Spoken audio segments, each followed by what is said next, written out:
ನಿಮಗೆ ಯಾವಾಗಲಾದ್ರೂ 2 ಸಾರಿ ಅಧಿಕಾರ ಮಾಡಿದಿರಿ. 2008ರಿಂದ 13, ಆಮೇಲೆ 19ರಿಂದ 23ವರೆಗೆ ಮಾಡಿದ್ದೀರಿ. ಯಾವತ್ತಾರು ಜನರ ಆಶೀರ್ವಾದ ತಗೊಂಡು ಗೆದ್ದಿದ್ದೀರೇನ್ರಿ? ಹೇಳಿ ನೋಡೋಣ.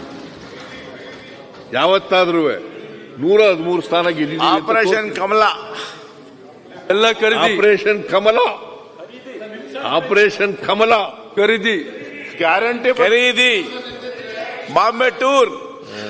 ಯಾವತ್ರಿ 18 ಗೆದ್ದದ್ದು ಯಾವಾಗ ಗೊತ್ತಾ? ಆಪರೇಷನ್ ಕಮಲ ಮಾಡಿ. ಸಭಾಧ್ಯಕ್ಷರೇ, ಗ್ಯಾರಂಟಿ ಬಗ್ಗೆ ಅಷ್ಟೇ ವಿಶ್ವಾಸ ಇದ್ದಿದೆ ಅಂದ್ರೆ ಶಿಗ್ಗಾವಿನಲ್ಲಿ ಅವರ ಸಮುದಾಯದ ಮಧ್ಯೆ ನಮ್ಮ ಮುಖ್ಯಮಂತ್ರಿ ಕಂಟಿನ್ಯೂ ಆಗ್ಬೇಕು ಬೇಡ ಓಟ್ ಹಾಕ್ಬೇಕು ಅಂತೇಳಿ ಭಿಕ್ಷೆ ಬಿಡ್ತಾ ಇದ್ರು.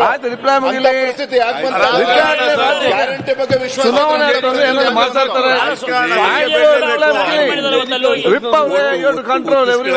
ನೀವೇ ನಿಂತು ಮಾತಾಡೋದು ಹೇಗೆ? ಓಟ್ ಒತ್ಕೊಳ್ಳಕ್ಕಾಗಲ್ಲ ನಾನೇ. ಈಗ ನೀವು ವೀರಶೈವ ಲಿಂಗಾಯತರದ ಸಭೆ ಎಲ್ಲ ಮಾಡಿಸಿದ್ರಲ್ಲ, ಯಾಕೆ ಉಳ್ಕೊಳಕ್ಕೆ? ಪಾಪ ಸರ್, ನಮ್ಮ ಹತ್ರ ಗ್ಯಾರಂಟಿ ಇಲ್ಲ ಸರ್. ಗ್ಯಾರಂಟಿ ನಿಮ್ಮ ಜಾತಿ ಉಪಯೋಗಿಸ್ಕೊಂಡು ನೀವು ಅಧ್ಯಕ್ಷರಾಗಿ ಉಳ್ಕೊಂಡಿದ್ದೀರಿ. ಯಡಿಯೂರಪ್ಪನವರು ಮುಖ್ಯಮಂತ್ರಿ ಆಗಿದ್ದು ಜಾತಿ ಉಪಯೋಗಿಸ್ಕೊಂಡು. ನನ್ನ ಪ್ರಶ್ನೆ ಇರ್ತಕ್ಕಂಥ ನಿಮ್ ಗ್ಯಾರಂಟಿ ಬಗ್ಗೆ ಅಷ್ಟು ವಿಶ್ವಾಸ ಇದ್ದಿದ್ರೆ ಶಿಗ್ಗಾವಿನಲ್ಲಿ ಅಂತ ಮಾತು ಬರೋದಕ್ಕೆ ನಮಗೆ ಲಿಂಗಾಯತ ಜನಾಂಗದವರು ಓಟ್ ಕೊಟ್ಟಿದ್ದಾರೆ.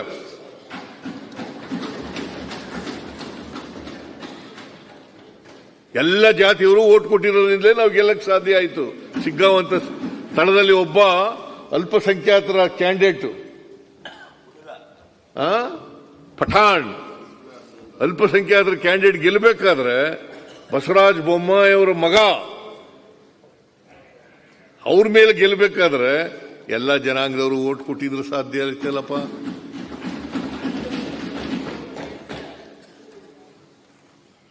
ಅದರಿಂದ ಮಾನ್ಯ ಅಧ್ಯಕ್ಷರೇ, ಇವರು ಆಪರೇಷನ್ ಕಮಲ ಮಾಡಿ ಆಮೇಲೆ ಚುನಾವಣೆ ಬೈ ಎಲೆಕ್ಷನ್ ಅಲ್ಲಿ ಗೆದ್ದಿರೋದು. ನಾವು ಆ ತರ ಆಪರೇಷನ್ ಕಮಲ ಮಾಡಿಲ್ಲ, ಆಪರೇಷನ್ ಕಾಂಗ್ರೆಸ್ ಮಾಡಿಲ್ಲ. ನೀವು 3 ಜನ, ಇಬ್ರು ಮಾಜಿ ಮುಖ್ಯಮಂತ್ರಿಗಳು, ಇನ್ನೊಬ್ಬ ಅದೇ ಹೋದ ಸಾರಿ ಗೆದ್ದಿದ್ದಂತ ಅಭ್ಯರ್ಥಿ ಧರ್ಮಪತ್ನಿ, ಅವರು ಕೊಟ್ಟಿದ್ದದ್ದು. ಅವರು ಗೆದ್ರು, 3 ಜನ ಗೆದ್ರು ಬೈ ಎಲೆಕ್ಷನ್ ನಲ್ಲಿ. ನಾವು ಗ್ಯಾರಂಟಿ ಯೋಜನೆಗಳನ್ನ ಜನರಿಗೆ ತಲುಪಿಸದೆ ಹೋಗಿದ್ರೆ ಗೆಲ್ಲಿಕ್ಕೆ ಸಾಧ್ಯ ಆಯ್ತಿತ್ತ? ಬಡವರು ಓಟ್ ಹಾಕಕ್ಕೆ ಸಾಧ್ಯ ಆಯ್ತಿತ್ತ? ಆಮೇಲೆ ಈ ಯೋಜನೆಗಳಲ್ಲಿ ಮಧ್ಯವರ್ತಿಗಳಿಲ್ಲ. ನೇರವಾಗಿ ಶಕ್ತಿ ಯೋಜನೆಯಲ್ಲಿ ಮಧ್ಯವರ್ತಿಗಳಿಲ್ಲ, ಲಕ್ಷ್ಮಿ ಯೋಜನೆಗಳಲ್ಲಿ ಮಧ್ಯವರ್ತಿಗಳಿಲ್ಲ. ಮಧ್ಯವರ್ತಿಗಳಿಲ್ಲ ಅಂದ್ಮೇಲೆ ಅನುಷ್ಠಾನ ಸಮಿತಿ ಏನಕ್ಕೆ ಮಾಡ್ತಾರೆ? ಸುನೀಲ್, ಪ್ರತಿಯೊಂದು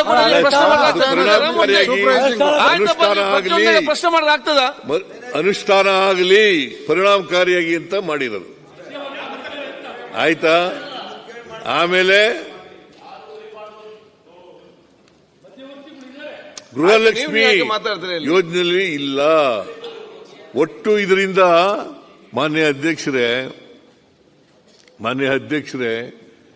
ನಾವು ಅಪಪ್ರಚಾರ ಮಾಡಿ ಗೆದ್ದಿಲ್ಲ, ಜನರಿಗೆ ಸುಳ್ಳು ಹೇಳಿ ಗೆದ್ದಿಲ್ಲ, ಸುಳ್ಳು ಆಪಾದನೆಗಳು ಮಾಡಿ ಗೆದ್ದಿಲ್ಲ. ಇವರು ಇದನ್ನೆಲ್ಲ ಹೇಳಿದ್ರು. ಉಪಚುನಾವಣೆಯಲ್ಲಿ ಈ ಯೋಜನೆಗಳಿಂದ ರಾಜ್ಯ ಬರದಾಗ್ಬಿಟ್ಟದೆ, ಆರ್ಥಿಕವಾಗಿ ದಿವಾಳಿ ಆಗ್ಬಿಟ್ಟದೆ, ಅಭಿವೃದ್ಧಿ ಕೆಲಸಗಳಿಗೆ ದುಡ್ಡಿಲ್ಲ ಅಂತೆಲ್ಲ ಏನು ಹೊಡೆದ್ದೆ, ಟಾಮ್ ಹೊಡೆದ್ದೆ.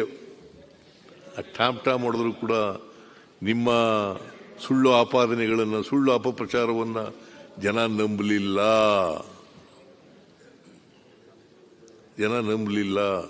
ಇದನ್ನ ತಾವು ಅರ್ಥ ಮಾಡ್ಕೋತೀರಿ ಅಂತ ಇನ್ನು ಮುಂದೆ ಆದರೂ ಕೂಡ ಇದನ್ನ ಅರ್ಥ ಮಾಡ್ಕೊಂಡು ಸರಿ ದಾರಿನಲ್ಲಿ ನಡೀತಕ್ಕಂಥ ಪ್ರಯತ್ನ ಮಾಡ್ತೀರಿ ಅಂತಕ್ಕಂಥ ವಿಶ್ವಾಸ ಇಟ್ಕೊಳ್ತೀನಿ ನಾನು.